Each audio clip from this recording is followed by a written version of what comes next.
秋のぬくもり。今日は冷えます。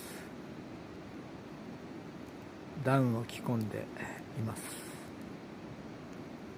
吐く息も白いです。いつまで来れるんだろう。まだ雪が降っても行けるって感じじゃありません。まあ雨もダメですけど、隣には10年以来のベテランキャンパーさんいますけど、雨も雪も関係ないそうですね。それなりに